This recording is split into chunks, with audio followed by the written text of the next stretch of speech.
Buenas tardes, nosotros le hablaremos del desmembramiento de la URSS. Para comenzar, hablaremos de qué fue la URSS. Fue la Unión de Repúblicas Soviéticas Socialistas, conocida como la URSS por sus siglas, y fue una nación federal y de sistema marxista-leninista que existió entre 1922 y 1991. Estaba conformada por 15 repúblicas y fue uno de los dos países más poderosos del mundo durante la Guerra Fría, enfrentándose a los Estados Unidos y a sus aliados en la Europa Occidental. Para proseguir, se hablarán de 5 acontecimientos importantes para el desmembramiento de la URSS. El primero de ellos es la independencia de repúblicas para 1990 y 1991.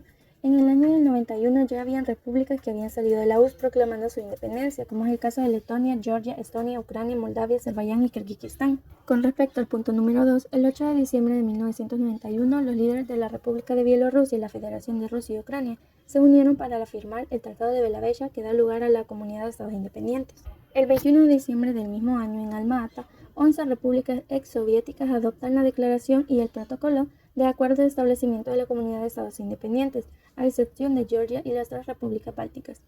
Algunos de los objetivos de esta comunidad son la igualdad soberana de todos los países miembros, el derecho inalienable a la autodeterminación de los pueblos, el reconocimiento de las fronteras existentes y la renuncia a apropiarse ilegalmente de territorios, entre otros. Con la firma del Tratado de Belavella y la adopción del Protocolo de Alma-Ata, que dan lugar a la creación de la Comunidad de Estados Independientes, esto conlleva a que el 25 de diciembre del mismo año, Gorbachev pusiera su renuncia como presidente de la Unión Soviética, lo que supuso formalmente el fin de un Estado federal de 15 repúblicas que existió durante más de 70 años. Ahora hablaré un poco del periodo de presidencia de Boris Yeltsin de 1991 a 1994. En 1991, el ascenso de Boris Yeltsin a la presidencia de Rusia se apoyó en sus alianzas con grupos locales políticos y económicos que se habían destacado en puestos de poder a nivel local por la burocracia del Estado soviético central. Asimismo, adoptó un modelo norteamericano acompañado de un acercamiento a los Estados Unidos con dos grandes objetivos, que hasta mediados de 1991 guiaron la acción política, los cuales fueron la implantación del liberalismo económico y la defensa del derecho de las naciones de la autodeterminación.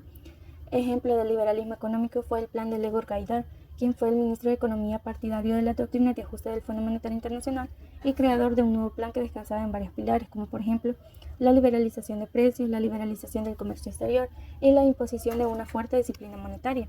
Sin embargo, este plan comenzó a ser cuestionado por el Parlamento y por el mismo gobierno, por lo que Yeltsin crea un nuevo plan de reforma económico mucho más moderado y fue aprobado por el Consejo de Ministros de Rusia para el año de 1991. En Rusia también se llevaron a cabo programas de privatizaciones dirigidas por el Congreso de Rusia.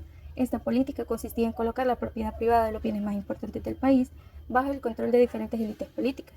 De esta forma, Yeltsin dividió las ramas económicas y las diversas unidades territoriales de Rusia entre distintas familias, conllevando a grandes consecuencias como la inflación, estancamiento, desempleo, devaluación y el inicio del enriquecimiento de oligarcas protegidos por la familia, el grupo político compacto de parientes y amigos que rodeaban a Yeltsin.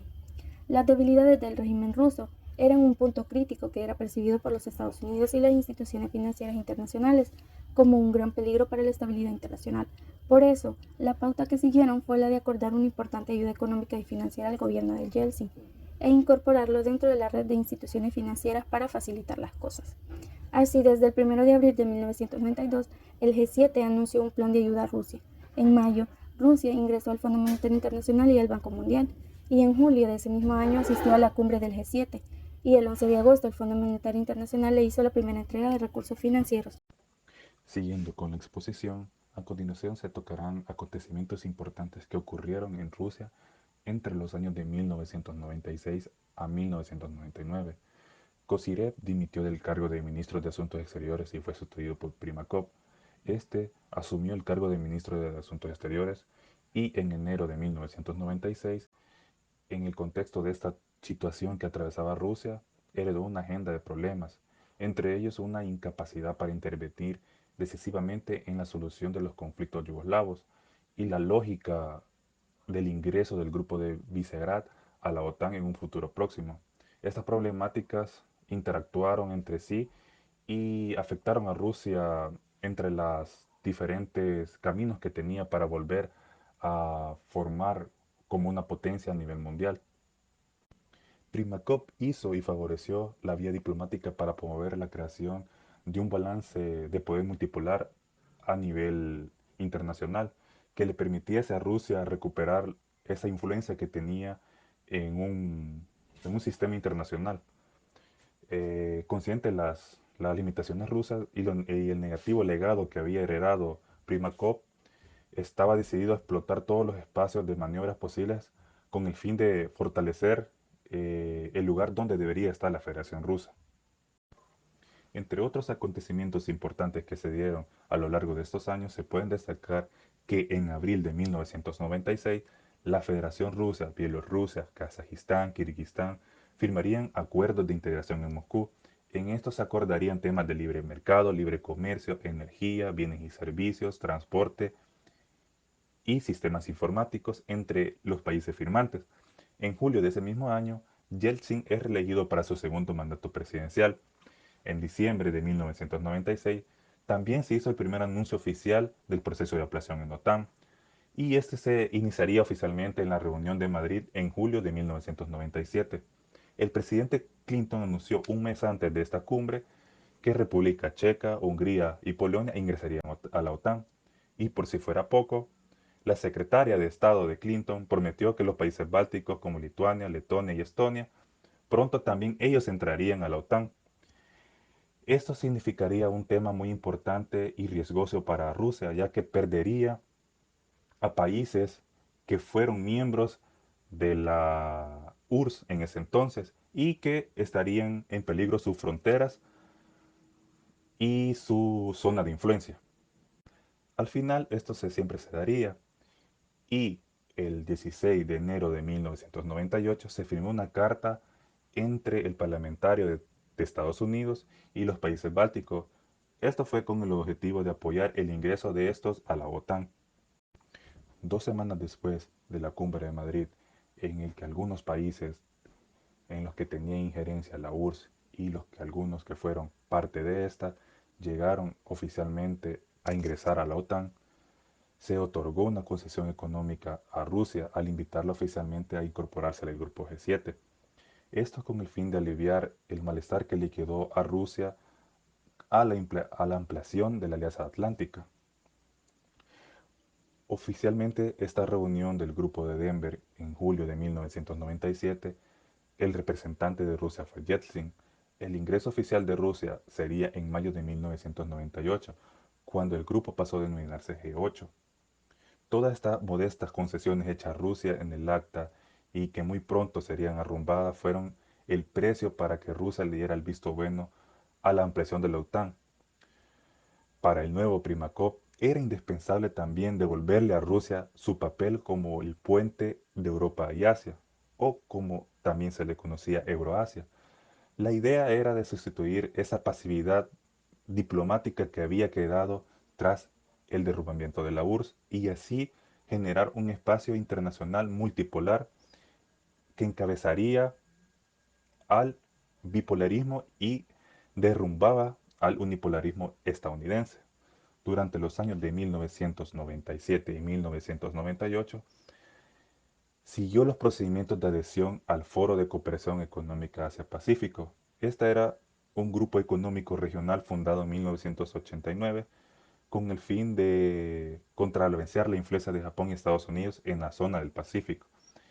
Este acercamiento le permitiría a Rusia seguir pensando en la política regional del Medio Oriente.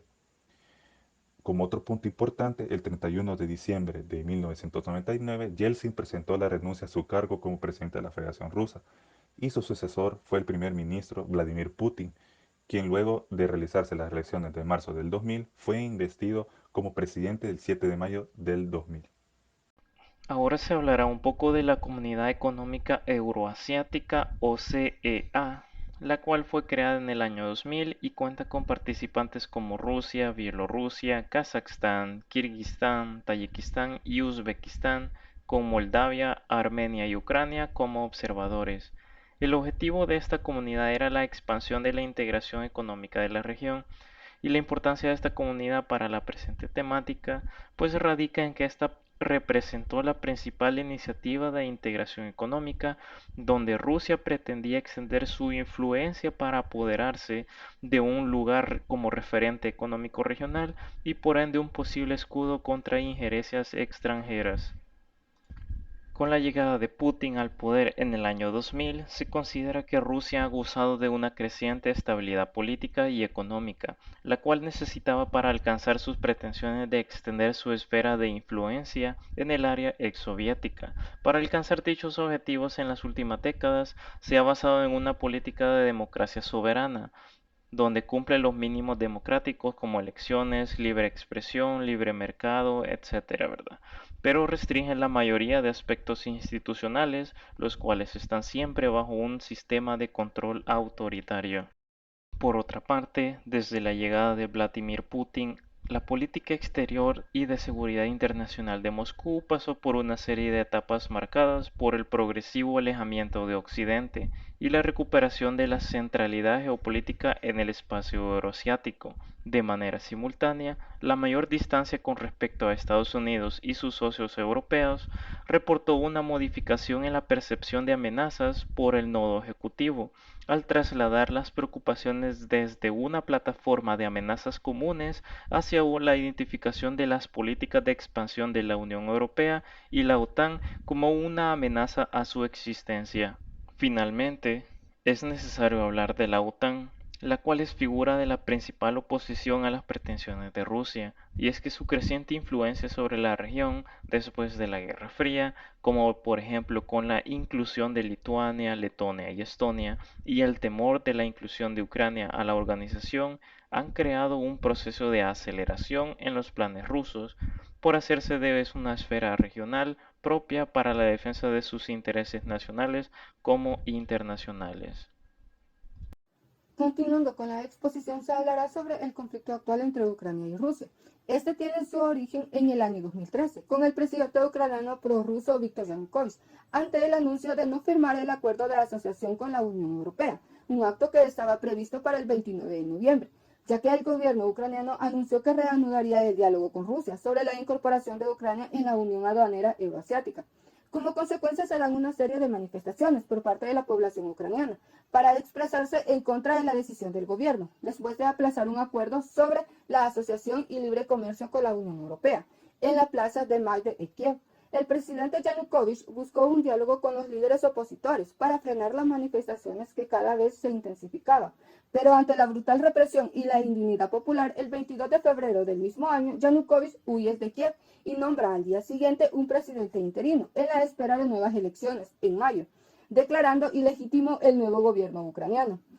Estas acciones crearon un clima aún más tenso en las regiones ruso-parlante, mucho más preocupante en Crimea, ya que su población es de mayoría rusa, y ante el temor de que el nuevo gobierno no respetara sus derechos, las autoridades de Crimea solicitaron protección a Rusia, y el 16 de marzo se lleva a cabo un referéndum para que la población de Crimea decidiera la separación de Ucrania y la anexión a Rusia.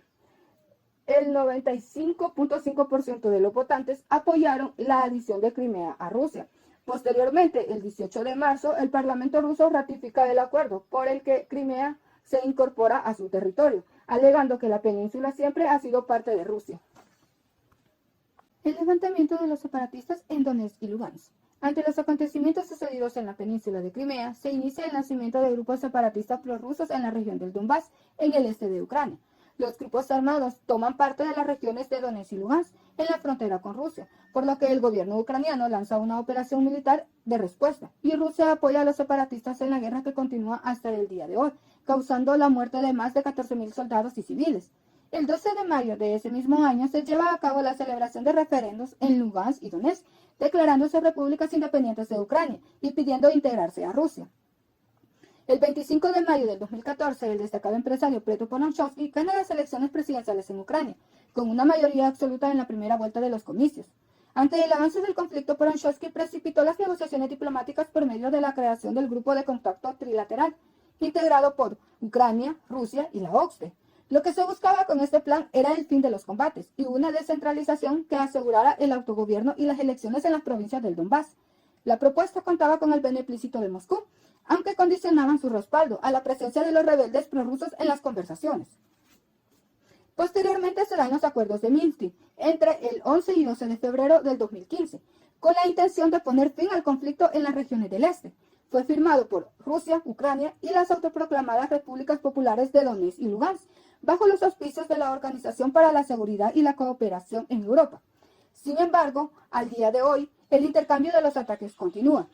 El 17 de junio de 2017, el Parlamento ucraniano busca pertenecer a la OTAN como objetivo de su política exterior, lo que intensifica la crisis, ya que muchos prorrusos estaban en contra de esta decisión, por lo que no se lleva a cabo en ese momento. El 21 de abril del 2019 llega a la presidencia ucraniana Vladimir Zelensky, continuando así las relaciones diplomáticas entre Ucrania y Rusia. Sin embargo, en junio el presidente Zelensky anuncia la intención de formar parte de la OTAN y la Unión Europea. Ante esta iniciativa, el gobierno de Moscú se pronuncia en contra y exige a Ucrania que desista, ya que la anexión a la OTAN representa un peligro para la seguridad y la soberanía de Moscú, pues el Estado ruso históricamente ha buscado mantener sus fronteras a salvo de los intereses occidentales. Ante estas discrepancias entre ambos países, el 8 de diciembre del 2021, Ucrania y Rusia reanudan las negociaciones sobre el Donbass en la cumbre de París con el fin de poder mantener la paz. Sin embargo, se intensifica la crisis el 3 de abril del 2021, con el inicio de movilizaciones de tropas rusas hacia la frontera con Ucrania. En respuesta a la posible invasión a Ucrania, la Unión Europea y los Estados Unidos amenazan a Rusia con posibles sanciones. Posteriormente se dieron procesos de negociaciones que se han ido interrumpiendo uno tras otro. El 21 de febrero de este año, Rusia anuncia el reconocimiento de la independencia de la República de Donetsk y la República de Lugansk y la autorización del ejército ruso para entrar en ambas repúblicas, a los efectos de proteger a la población local de las agresiones del ejército ucraniano. Ante esta decisión de Rusia, en ese mismo día se pronuncia Estados Unidos y la Unión Europea, acusando al Kremlin de violar el derecho internacional, así como el anuncio de sanciones limitadas para Moscú. Siendo caso omiso a estas sanciones, el 24 de febrero Rusia lanza la operación militar en Ucrania. Según Putin, el objetivo es desmilitarizar a Ucrania. Ante este ataque, Ucrania impone la ley marcial con el fin de defender el país. Asimismo, los organismos internacionales como los diferentes países se pronuncian ante el ataque de Ucrania, dejando claro que las acciones de Rusia están violando gravemente el derecho internacional y socavando la seguridad y la estabilidad europea y mundial. Y ante las diversas reuniones que se han venido dando entre ambas partes, el 15 de marzo del 2022, el presidente Vladimir Zelensky reconoce que Ucrania no puede entrar a la OTAN. En síntesis, las políticas implementadas por Mikhail Gorbachev creó inestabilidad en la Unión Soviética, conllevando posteriormente a una serie de acontecimientos como por ejemplo la independencia de las 15 repúblicas, el resurgimiento del nacionalismo, la creación de la Comunidad de Estados Independientes, entre otras, que precipitaron su disolución en 1991, surgiendo así la Federación de Rusia como antecesora de la URSS, de la mano del presidente Boris Yeltsin, impulsando desde los primeros años una política centrada en la liberalización de mercado y las privatizaciones, apoyándose en los grupos de poder a nivel interno, como por ejemplo el grupo de amigos denominado Familia, así como externo, Estados Unidos, la Unión Europea y las instituciones financieras del Fondo Monetario Internacional y el Banco Mundial, con el fin de poder llevar a cabo sus políticas y poder mantenerse en el poder. No obstante, a nivel interno, no todos estaban a favor de estas medidas neoliberales, provocando desacuerdos entre los diputados comunistas y nacionalistas, conllevando a grandes consecuencias, como la inflación, el estancamiento, desempleo y la devaluación del rublo.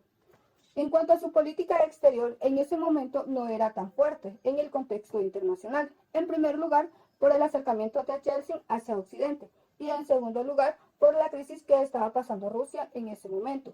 Ante esta situación, el equilibrio de poder en ese momento lo mantenía Estados Unidos. Para 1999, Yeltsin presenta su renuncia como presidente, quedando como sucesor interino el primer ministro Vladimir Putin, y elegido en el 2002 como presidente de Rusia, implicando una nueva era para el Kremlin. A finales del 2004, la mayoría de los desafíos internos se habían superado, dejando atrás la inestabilidad, tanto económica como política, por la cual su próximo gran objetivo era consolidar nuevamente a Rusia como potencia dentro del espacio postsoviético, basado en una política directa de control, tanto a nivel interno como internacional. Ejemplo de esto son las acciones tomadas en la guerra con Chechenia o la intervención en Georgia, así como la de Ucrania, que se ha venido intensificando hasta la actualidad, donde usó su poderío para intervenir y tomar valiosos espacios geoestratégicos.